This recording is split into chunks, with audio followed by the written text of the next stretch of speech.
नमस्कार. प्रकाश ऑन बेसिक्सवर आपलं स्वागत आहे. मी प्रकाश जोग. आपण लेसर्सबद्दल चर्चा करत होतो. एखादा शोध किती महत्त्वाचा हे त्याचा वापर किती होतो याच्यावरून ठरतं. त्या कसोटीवर लेझरचं स्थान त्या मानाने खूप वरचं आहे. लेझरच्या शोधापासून आजपर्यंत त्याच्या सुधारण्याची आणि उपयोगाच्या पद्धतींची वाढ ही कल्पनातीत वेगाने होत आलेली आहे. अगणित उपयोग त्यातले काही महत्त्वाचे सहज समजण्यासारखे असे आहेत. आजपासून काही दिवस आपण त्यांचीच चर्चा करणार आहोत. पण त्यांची संख्या इतकी जास्ती आहे की सर्वांची चर्चा आणि ओळख करून घेणं तसं फारच कठीण आहे. आज मी त्यातल्या काही महत्त्वाच्या उपयोगांची माहिती तुम्हाला देणार आहेत, जे आपल्याला वापरात येण्यासारखे आणि समजण्यासारखेचे आहेत ते.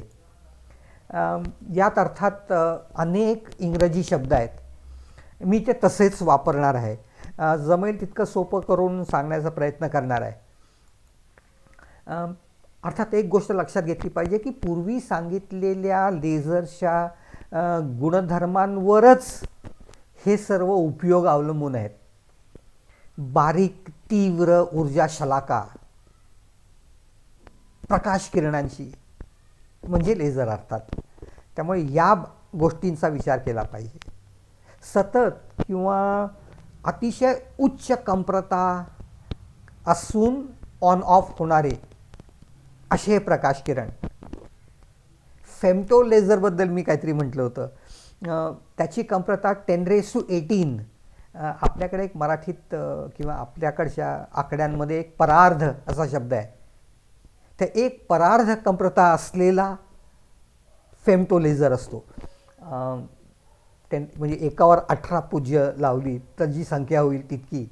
भारताची लोकसंख्या 10⁻9 म्हणजे 1 अब्ज आहे. 1 अब्ज म्हणजे परार्ध. म्हणजे इतकी कंप्रता याची असते. याचा परिणाम असा होतो की खूप जास्ती प्रमाणात ऊर्जा काही अगदी इतक्या कमी काळासाठी एखाद्या वस्तूला दिली जाते आणि ती त्याच वस्तूला मिळू शकते.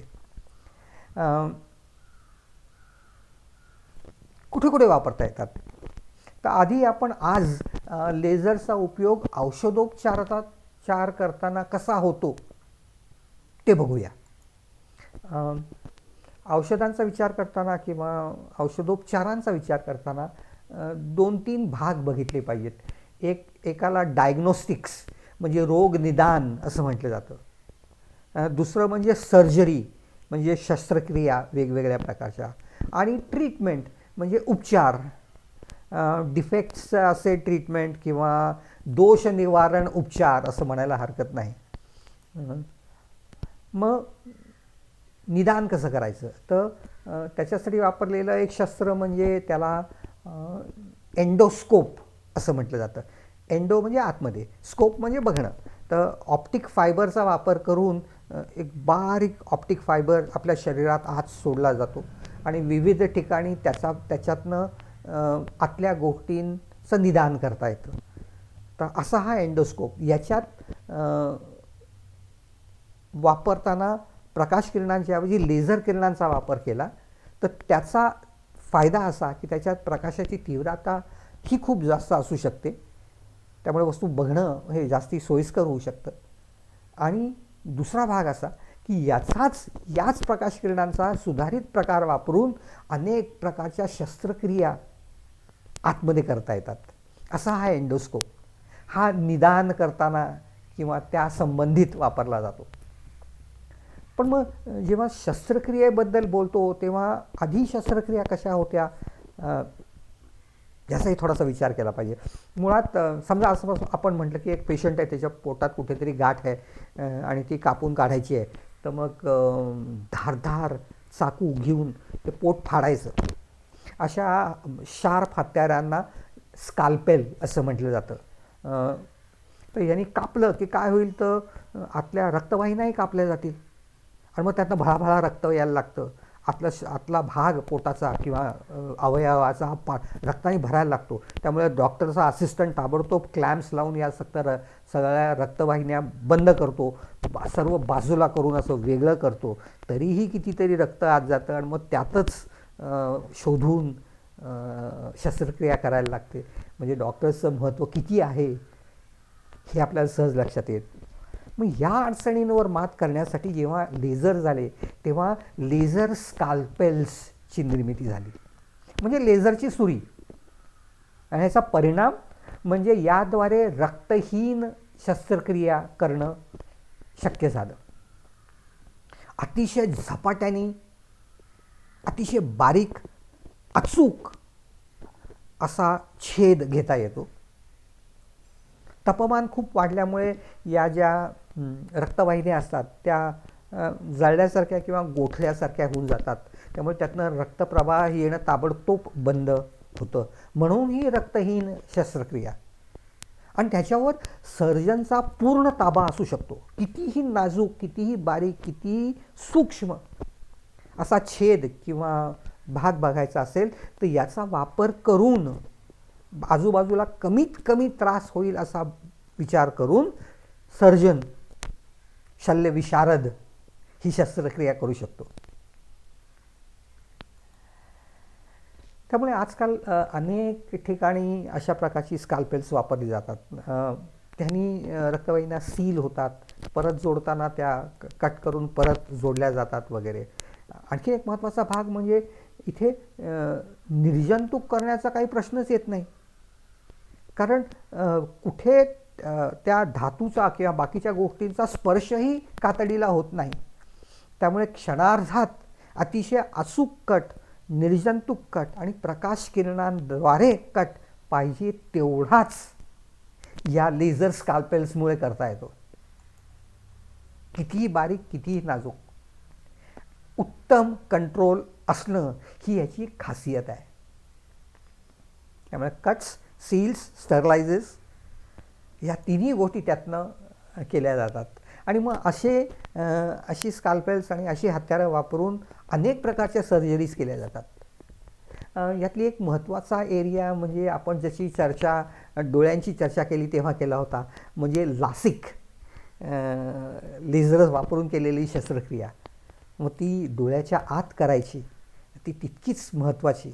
आणि कॅटरॅक्टची सर्जरी म्हणजे मोतीबिंदू किंवा काचबिंदू किंवा बाकीच्या गोष्टींसाठी केलेली शस्त्रक्रिया ज्याची चर्चा आपण पूर्वी केली आहे, या कॅटरॅक्ट सर्जरीसाठीही लेझर्सचा वापर केला जातो. कॉर्निया, लेन्स यांना छेद देऊन त्यांना हवा तसा आकार देणं यासाठी या लेझरचा वापर केला जातो. रेटिनाला कुठे डॅमेज झाला असेल तर तेही यांनी दुरुस्त करता येतं. अगदी सुरुवातीच्या काळात लेझर्स आल्याबरोबर म्हणजे 1960-61 साली वगैरे त्या दरम्यान रेटिनावर किंवा डोळ्याच्या आतमध्ये कुठे ट्यूमर्स असतील तर त्यांचा नाश करण्यासाठी लेझरचा वापर करायला सुरुवात झाली होती. यात आणखीन एक गोष्ट लक्षात घेतली पाहिजे आणि हा शब्द जो आहे त्याला फोटो कोॲग्युलेशन असं म्हटलं जातं. फोटॉस म्हणजे लाईट, याच्याबद्दल आपण चर्चा केली आहे. आणि प्रकाशात आलं की प्रकाशाचा परिणाम म्हणून काही वेळेस रक्त हे गोठून जातं, कोॲग्युलेट होतं असं त्याला म्हटलं जातं. आणि ही प्रक्रिया आहे त्यामुळे रक्ताचं वाहनं थांबू शकतं. पण जर वेग खूप जास्ती असेल तर फक्त वरच्या सरफेसवरच हे होतं, पण आतपर्यंत उष्णता जातच नाही. आणि याचा फायदा अनेक प्रकारच्या शस्त्रक्रियांमध्ये घेतला जातो.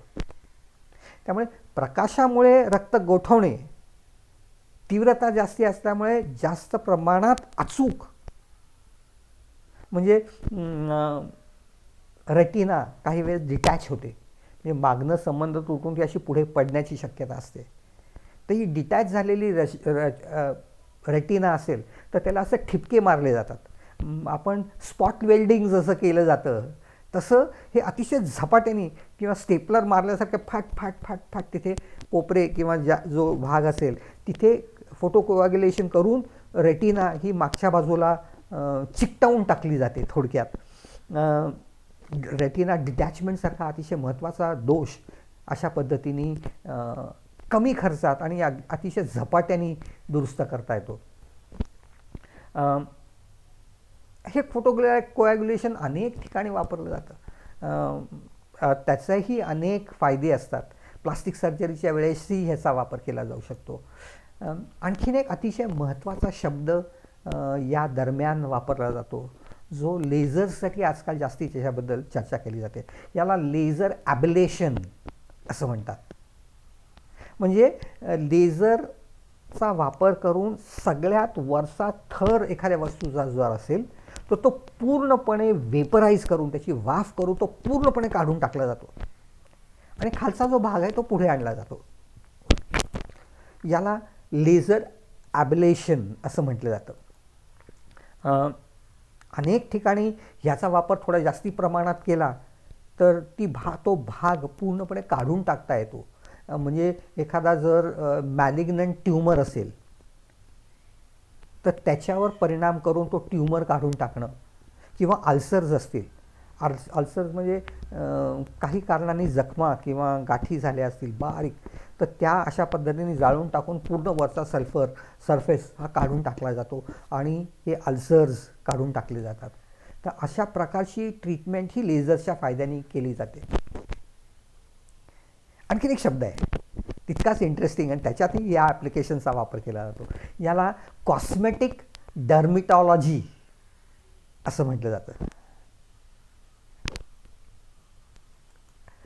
सौंदर्यवर्धक त्वचा विज्ञान असा त्याचा मराठी शब्द आहे, पण आपल्याला कॉस्मेटिक सगळ्यांना माहिती आहे. आणि डर्मा म्हणजे स्किन, एपिडर्मा म्हणजे खालचा थर. तर ह्या सरफेस स्किनवरच्या जे आजार असतात त्यांच्यावरचं विज्ञान, त्याच्यावर अभ्यास करून त्याच्यावरचे उपचार करणं हे या सर्वात केलं जातं. मग हे करण्यासाठी अडचणी कुठे येतात बघा.